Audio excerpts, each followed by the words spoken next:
ನಾಳೆ ಕಲಬುರಗಿಯ ಚಿತ್ತಾಪುರದಲ್ಲಿ ಆರ್ಎಸ್ಎಸ್ ಪಥ ಸಂಚಲನಕ್ಕೆ ಸಿದ್ಧತೆಯನ್ನ ಮಾಡಿಕೊಳ್ಳಲಾಗ್ತಾ ಇದೆ. ಆರ್ಎಸ್ಎಸ್ ಪಥ ಸಂಚಲನಕ್ಕೆ ಇದುವರೆಗೂ ಅನುಮತಿ ಸಿಕ್ಕಿಲ್ಲ. ಸಚಿವ ಪ್ರಿಯಾಂಕ್ ಖರ್ಗೆ ಪ್ರತಿನಿಧಿಸುವಂತಹ ಕ್ಷೇತ್ರ ಚಿತ್ತಾಪುರ ವಿಧಾನಸಭಾ ಕ್ಷೇತ್ರ. ಪ್ರಿಯಾಂಕ್ ಖರ್ಗೆ ಹಾಗೆ ಆರ್ಎಸ್ಎಸ್ ನಡುವೆ ಸಂಘರ್ಷ ತಾರಕಕ್ಕೇರಿದೆ. ಆರ್ಎಸ್ಎಸ್ಗೆ 11 ಅಂಶಗಳ ವಿವರಣೆಯನ್ನ ಕೇಳಿದ್ದಾರೆ ತಹಶೀಲ್ದಾರ್. ಪಥ ಸಂಚಲನ ಹಿನ್ನೆಲೆ ಚಿತ್ತಾಪುರದಲ್ಲಿ ಭಾರೀ ಪೊಲೀಸ್ ಭದ್ರತೆಯನ್ನ ನಿಯೋಜನೆ ಮಾಡಲಾಗಿದೆ. ಆರ್ಎಸ್ಎಸ್ ವಿರುದ್ಧ ಪ್ರಿಯಾಂಕ್ ಖರ್ಗೆ ಅವರು ಪತ್ರವನ್ನ ಬರೆದಿದ್ದು, ನನಗವಕಾಶ ಇದ್ದಿದ್ರೆ ನಾನು ಬ್ಯಾನ್ ಮಾಡಿಬಿಡ್ತಿದ್ದೆ ಅನ್ನುವಂತಹ ಹೇಳಿಕೆಯನ್ನ ಕೊಟ್ಟಿದ್ದು, ಆರ್ಎಸ್ಎಸ್ ಮೇಲೆ ಪದೇ ಪದೇ ವಾಗ್ದಾಳಿಯನ್ನ ಮಾಡಿದ್ದು ಇದು ಆರ್ಎಸ್ಎಸ್ ಕೆಂಗಣ್ಣಿಗೆ ಕಾರಣವಾಗಿತ್ತು. ಈ ಕಾರಣಕ್ಕಾಗಿನೇ ನಾಳೆ ಪಥ ಸಂಚಲನವನ್ನ ಚಿತ್ತಾಪುರ ವಿಧಾನಸಭಾ ಕ್ಷೇತ್ರ ಪ್ರಿಯಾಂಕ್ ಖರ್ಗೆ ಅವರು ಪ್ರತಿನಿಧಿಸುವಂತಹ ಕ್ಷೇತ್ರ ಅಲ್ಲಿ ನಡೆಸುವುದಕ್ಕೆ ತಯಾರಿಯನ್ನ ಮಾಡಿಕೊಂಡಿದೆ ಆರ್ಎಸ್ಎಸ್. ಆದ್ರೆ ಇದುವರೆಗೂ ಯಾವುದೇ ರೀತಿಯಾದಂತಹ ಅನುಮತಿ ಸಿಕ್ಕಿಲ್ಲ. ಪಥ ಸಂಚಲನದಲ್ಲಿ ಲಾಠಿ ಆಯುಧಗಳು ಬಳಕೆಯ ಬಗ್ಗೆ ಉಲ್ಲೇಖ ಇಲ್ಲ. ಆರ್ಎಸ್ಎಸ್ನ ನೋಂದಣಿಯ ಪ್ರಮಾಣ ಪತ್ರವನ್ನ ಸಲ್ಲಿಸಿರುವುದಿಲ್ಲ.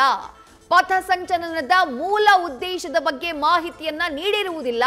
ಹೀಗೆ 11 ಅಂಶಗಳ ವಿವರಣೆಯನ್ನ ಕೇಳಿದ್ದಾರೆ ಚಿತ್ತಾಪುರದ ತಹಶೀಲ್ದಾರ್.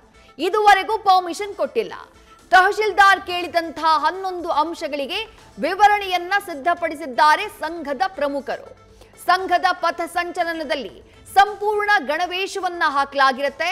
ಗಣವೇಶವನ್ನ ಹೊಂದಿರೋದ್ರಿಂದ ದಂಡದೊಂದಿಗೆ ಮಾತ್ರ ಪಥ ಸಂಚಲನವನ್ನ ಮಾಡ್ತೀವಿ.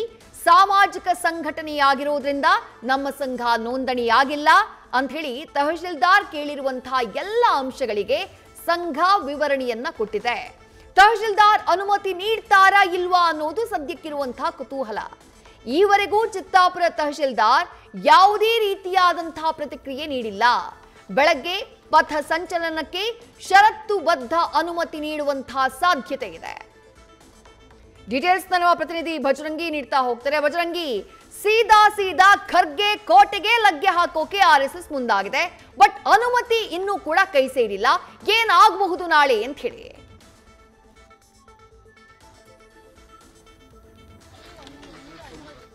ಭಜರಂಗಿ, ನನ್ನ ಧ್ವನಿ ನಿಮಗೆ ಕೇಳಿಸ್ತಾ ಇದ್ರೆ, ಪ್ರಿಯಾಂಕ್ ಖರ್ಗೆ ಅವರ ಕೋಟೆಗೆ ಆರ್ಎಸ್ಎಸ್ ನಾಯಕರು ನಾಳೆ ಲಗ್ಗೆ ಇಟ್ಟಿದ್ದಾರೆ. ಪಥ ಸಂಚಲನದ ಶಂಖನಾದವನ್ನ ಮೊಳಗಿಸಿದ್ದಾರೆ. ಅನುಮತಿ ಇನ್ನೂ ಸಿಕ್ಕಿಲ್ಲ. ಹಾಗಾಗಿ ನಾಳೆ ಏನಾಗಬಹುದು ಚಿತ್ತಾಪುರದಲ್ಲಿ ಅಂತ ಹೇಳಿ ಭಜರಂಗಿ? ವಿದ್ಯಾ, ಖಂಡಿತವಾಗಿ ಕೂಡ ನಾಳೆ ಕಲಬುರಗಿ ಜಿಲ್ಲೆ ಚಿತ್ತಾಪುರ ವಿಧಾನಸಭಾ ಕ್ಷೇತ್ರದಲ್ಲಿ ಆರ್ಎಸ್ಎಸ್ ಪಥ ಸಂಚಲನ ಹಮ್ಮಿಕೊಂಡಿದೆ. ಈಗಾಗಲೇ ಚಿತ್ತಾಪುರ ಅಂದ್ರೆ ಸಚಿವ ಪ್ರಿಯಾಂಕ್ ಖರ್ಗೆ ಅವರ ಸ್ವಕ್ಷೇತ್ರ ಆಗಿರುವಂತದ್ದು. ಈಗಾಗಲೇ ಸಚಿವ ಪ್ರಿಯಾಂಕ್ ಖರ್ಗೆ ಮತ್ತೆ ಆರ್ಎಸ್ಎಸ್ ಮಧ್ಯೆ ಸಟಾಪಟಿ ಮುಂದುವರೆದಿರುವಂತದ್ದು. ನಾಳೆ ಮಧ್ಯಾಹ್ನ 3 ಗಂಟೆ ಸುಮಾರಿಗೆ ಪಥ ಸಂಚಲನ ಹಮ್ಮಿಕೊಳ್ಳಲಾಗಿದೆ. ಈಗಾಗಲೇ ಪುರಸಭೆಯಿಂದ ಕೂಡ ಅನುಮತಿ ಆರ್ಎಸ್ಎಸ್ ನ ಪ್ರಮುಖರು ತೆಗೆದುಕೊಂಡಿದ್ರು. ಅಂದ್ರೆ ಬ್ಯಾನರ್ ಬಂಟಿಂಗ್ಸ್ ಅನ್ನ ಹಾಕೋದಕ್ಕಾಗಿ ಕೂಡ ಪರ್ಮಿಷನ್ ತೆಗೆದುಕೊಂಡು 6,000 ಹಣವನ್ನು ಕೂಡ ಕಟ್ಟಿದ್ರು. ಆದರೆ ನಿನ್ನೆ ರಾತ್ರಿ ಏಕಾಏಕಿ ಪುರಸಭೆ ಸಿಬ್ಬಂದಿಗಳು ಕೂಡ ಹಾಕಿರ್ತಕ್ಕಂಥ ಭಗವಾ ಧ್ವಜ ಆಗಿರ್ಬೋದು ಮತ್ತೆ ಕೇಸರಿ ಬಣ್ಣ ಧ್ವಜಗಳೆಲ್ಲವನ್ನು ಕೂಡ ತೆರವುಗೊಳಿಸಿದ್ರು. ಇದೀಗ ತಹಶೀಲ್ದಾರ್ ಮತ್ತೆ ಈಗ ಅನುಮತಿಗಾಗಿ ಆರ್ಎಸ್ಎಸ್ ನ ಪ್ರಮುಖರನ್ನ ಪತ್ರವನ್ನು ಸಲ್ಲಿಸಿದ್ರು. ಅದಕ್ಕೆ 11 ಅಂಶಗಳನ್ನ ಮುಂದಿಟ್ಕೊಂಡು ತಹಶೀಲ್ದಾರ್ಗ ಹಿಂಬರವನ್ನ ಕೇಳಿರುವಂತದ್ದು. ಅಂದ್ರೆ ಪ್ರಮುಖವಾಗಿ ಪಥ ಸಂಚಲನ ನಡೆಸಲಾಗುತ್ತೆ. ಪಥ ಸಂಚಲನದಲ್ಲಿ ಎಷ್ಟು ಜನ ಭಾಗಿಯಾಗ್ತಾರೆ ಮತ್ತೆ ಕಾನೂನು ಸುವ್ಯವಸ್ಥೆಗೆ ಧಕ್ಕೆ ಆಗುವ ರೀತಿಯಲ್ಲಿ ಯಾರು ಒಪ್ಪಿಗೆ ಪತ್ರವನ್ನು ಕೊಟ್ಟಿರುವುದಿಲ್ಲ ಮತ್ತೆ ಸಂಘದ ನೋಂದಣಿ ಪ್ರಮಾಣ ಪತ್ರ ಸಲ್ಲಿಸಿರುವುದಿಲ್ಲ. ಈ ರೀತಿಯಾಗಿ ಸುಮಾರು 11 ಅಂಶಗಳ ಒಂದು ಹಿಂಬರವನ್ನು ಕೊಟ್ಟಿರುವಂತದ್ದು. ಅದಕ್ಕೆ ಈಗಾಗಲೇ ಆರ್ಎಸ್ ನ ಪ್ರಮುಖರು ಕೂಡ 11 ಅಂಶಗಳಿಗೆ ಹಿಂಬರವನ್ನು ಕೂಡ ಸಿದ್ಧ ಮಾಡಿಕೊಂಡು ವಾಪಸ್ ತಹಶೀಲ್ದಾರ್ ಸಲ್ಲಿಸೋದಕ್ಕೆ ಮುಂದಾಗಿದ್ದಾರೆ.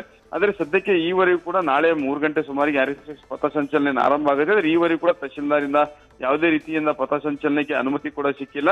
ಸದ್ಯಕ್ಕೆ ಈಗ ನಾಳೆ ಪಥ ಸಂಚಲನ ಹಮ್ಮಿಕೊಂಡಿರೋ ಹಿನ್ನೆಲೆಯಲ್ಲಿ ಚಿತ್ತಾಪುರ ಪಟ್ಟಣದಲ್ಲಿ ಬಿಗಿ ಪೊಲೀಸ್ ಬಂದೋಬಸ್ತ್ ಅನ್ನು ಕೂಡ ಕೈಗೊಳ್ಳಲಾಗಿದೆ. ಸುಮಾರು 4 ಗಂಟೆ ಪೂರ್ವ ನಿಯೋಜಿತ ಏನು ಪಥ ಸಂಚಲನ ಹಮ್ಮಿಕೊಂಡಿರೋದ್ರಿಂದಾಗಿ ಅಂದ್ರೆ ಚಿತ್ತಾಪುರ ಮತ್ತೆ ಶೇಡಂ 2 ತಾಲೂಕು ಕೇಂದ್ರದಲ್ಲೂ ಕೂಡ ಆರ್ಎಸ್ಎಸ್ ಪಥ ಸಂಚಲನ ಹಮ್ಮಿಕೊಂಡಿರುವಂತದ್ದು. ಮುಂಚಿತವಾಗಿಯೇ ಏನು ಪಥಸಂಚಲನ ಕಾರ್ಯಕ್ರಮ ಹಮ್ಮಿಕೊಂಡಿರೋದ್ರಿಂದ ತಹಶೀಲ್ದಾರ್ ಅನುಮತಿ ಕೊಡದೇ ಇದ್ರು ಕೂಡ RSS ಪ್ರಮುಖರ ಪಥಸಂಚಲನಕ್ಕೆ ಸದ್ಯಕ್ಕೆ ಮಾಡಿಕೊಳ್ಳಲಾಗ್ತದೆ. ನಾಳೆ ಹೊತ್ತಿಗೆ ಸುಮಾರು 3 ಗಂಟೆಯನ್ನು ಪಥಸಂಚಲನ ಏನು ಹಮ್ಮಿಕೊಳ್ಳಲಾಗಿದೆ. ನಾಳೆ ಹೊತ್ತಿಗೆ ಷರತ್ತುಬದ್ಧ ಒಂದು ಪಥಸಂಚಲನಕ್ಕೆ ಅನುಮತಿ ಕೊಡುವಂತಹ ಸಾಧ್ಯತೆ ಇದೆ. ಅದೇನೇ ಇದ್ರೂ ಕೂಡ ಚಿತ್ತಾಪುರ ಕ್ಷೇತ್ರದಲ್ಲಿ ಚಿತ್ತಾಪುರ ಪಟ್ಟಣದಲ್ಲಿ RSS ಪಥಸಂಚಲನೆಯನ್ನು ಹಮ್ಮಿಕೊಳ್ಳಲಾಗಿದೆ. ಇದು ಒಂದು ರೀತಿಯಿಂದ ಜಟಾಪಟಿಗೆ ಸದ್ಯಕ್ಕೆ ಕಾರಣ ಆಗ್ತಿರುವಂತದ್ದು. ವಿದ್ಯಾ, ಥ್ಯಾಂಕ್ ಯು ಬಜರಂಗಿ ತಮ್ಮೆಲ್ಲ ಡೀಟೇಲ್ಸ್ಗೆ. ನ್ಯೂಸ್ ಫಸ್ಟ್ ನಿರ್ಭೀತಿಯಿಂದ ನಿಮ್ಮ ಪರವಾಗಿ.